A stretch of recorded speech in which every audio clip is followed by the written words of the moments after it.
Hi everyone, welcome back to my channel. My name is Kyian and you are currently watching Kyian by Design. And if you are new here, this is my channel where I post DIY home and lifestyle content. So if you enjoy those kinds of videos, I definitely recommend hitting the subscribe button down below and ringing the notification bell to be notified every time that I upload. And today I'm excited to be sharing some more thrift flips. In my last video, you guys saw me haul a bunch of new thrifted items that I found, and I definitely had some plans in mind for all those thrift finds. So in this video, you're going to be seeing 5 different thrift flip projects, and I hope that you guys enjoy them, so let's just get into it.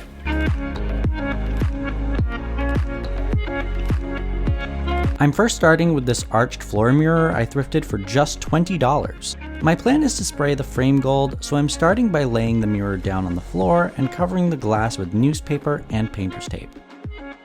It's important to make sure that there's no paper or tape stuck to the edge of the frame, but if this does happen, you can just cut away the excess with a blade. When I got to the arch, I made an impression of the arch on the newspaper with my fingers before cutting away the excess with my blade. Now I'm lining the arch with strips of painter's tape to protect the glass. We're pretty much ready to paint, but the frame of this mirror was a little roughed up, so I'm giving it a once over with some sandpaper. This will smooth out any imperfections and help the spray paint stick to the surface. Moving everything outside, I'm now spraying the entire mirror frame with my metallic gold spray paint. I had to change direction because the wind kept blowing my spray paint in the opposite direction. This frame is pretty thick, so I made sure to get every nook and cranny possible for full coverage. I gave it time to fully dry before bringing it back inside and removing all of the newspaper and painter's tape from the glass. I'm already loving how it looks, but my last step is going to be cleaning the mirror itself with some Windex to remove any fingerprints or dust. I was lucky to not have any paint get on the glass, but if this does happen, you can remove it with some nail polish remover and a Q-tip. And here is the finished mirror. I cannot believe that for just $20 and some spray paint, I have a high-end and trendy arch mirror. And of course, it wouldn't be a DIY video without Coco making a surprise appearance. Really, Coco? Really?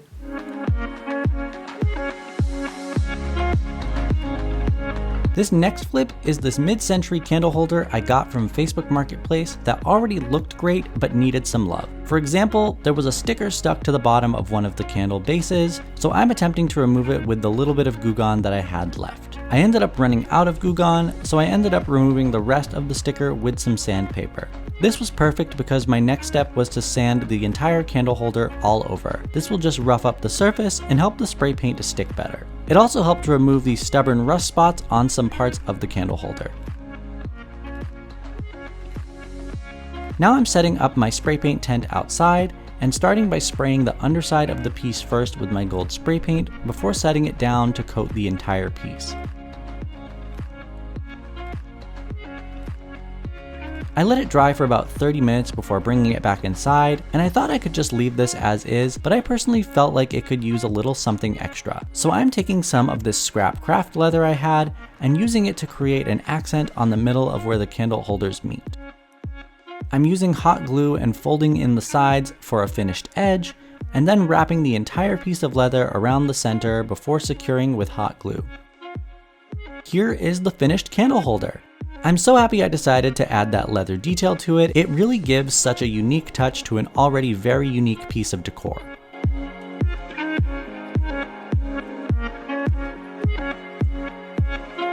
For flip number 3, I'm flipping this glass vase into a dupe of a West Elm mid-century lantern. This flip might seem familiar because I've made a smaller version of the same lantern in another thrift flip, and I knew when I found this glass vase at the thrift store that I had to make it into a matching set. So I started by creating a stencil for my lantern in Photoshop using the measurements of my vase. Each piece had to be printed separately, so I cut them out and taped the whole stencil together.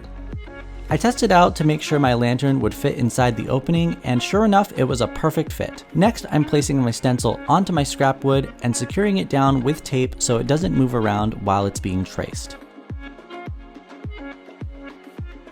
Now it's time to cut out the frame of the lantern. I needed to cut out the opening first, so I'm drilling a starter hole into my wood big enough for my jigsaw to fit inside and cut out the center.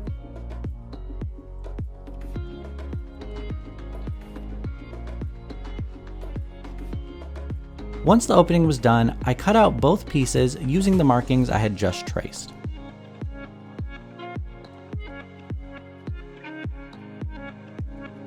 To attach them together, I need to create notches on both pieces, so I'm folding my stencils in half to locate the center of both pieces and making a mark. I then found the horizontal halfway point of that mark with my tape measure and marked that as well. We want these notches to be the same thickness as our wood so they slot together snugly, so I'm marking the thickness of the wood around the marks we just made.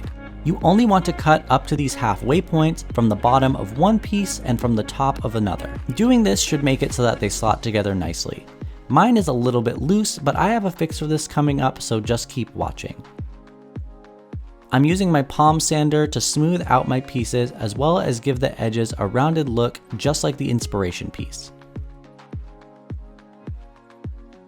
To fix the wobble that my lantern had, I wedged a piece of scrap wood into the notch, and this definitely helped. Now before we assemble the entire lantern, I'm staining my wood pieces, including the wedge, with my red oak wood stain and a foam brush, wiping away any excess stain with a paper towel.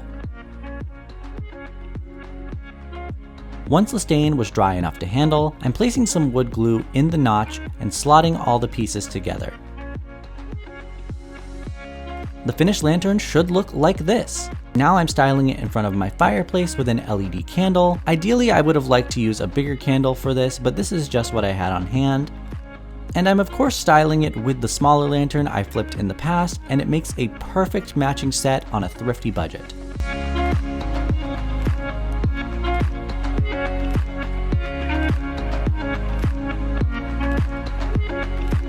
For this test tube tea station, I'm first removing the test tubes from the wooden base, taking off their stickers and setting them aside.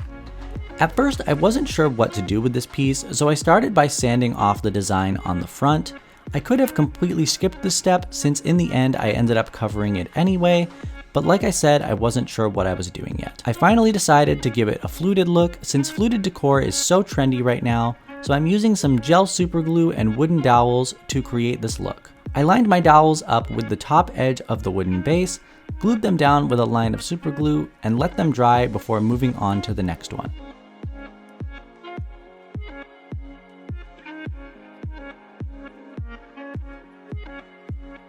Once the front was completely covered, I tried to use this handsaw from Dollar Tree to cut the bottom of the dowels flush with the base.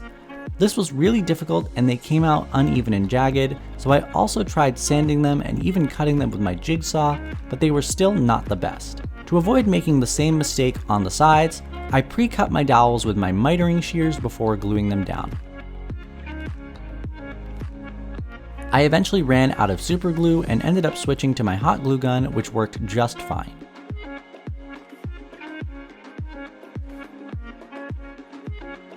I ended up not having enough dowels to cover the back of the piece, so I only covered the front and sides with dowels. Then I just popped the test tubes back in, put in some faux greenery, and here is my new fluted propagation station. One thing I would have done differently is pre-cutting my dowels before gluing them to the front, but I'm still mostly happy with the result.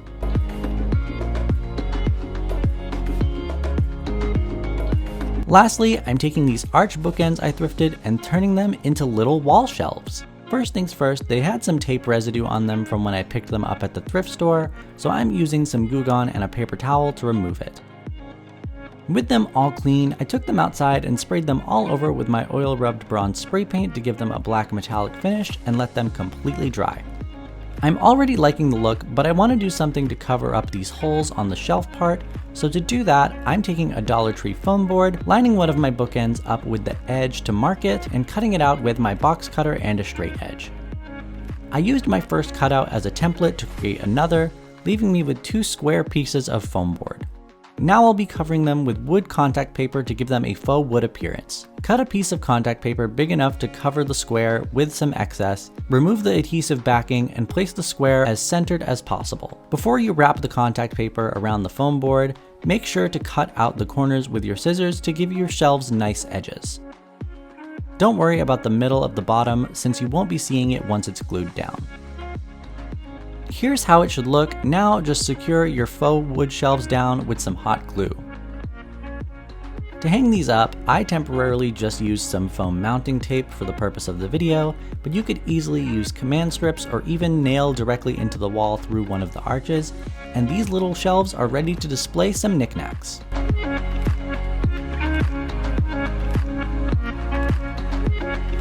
Alright y'all, so what did you think about those thrift flips? I personally loved them, but I want you guys to tell me down in the comments below which one was your favorite. But that does it for this video today, and if you're interested in seeing more thrift hauls, thrift flips, other DIY and home videos, make sure to subscribe to this channel by hitting the red subscribe button down below, and make sure to ring that notification bell so you're notified every time that I upload. You can also keep up with me on all of my social media. You can find those links down in the description. Thank you guys so much for watching. This has been Kyian by Design, and I will see you next time. Bye!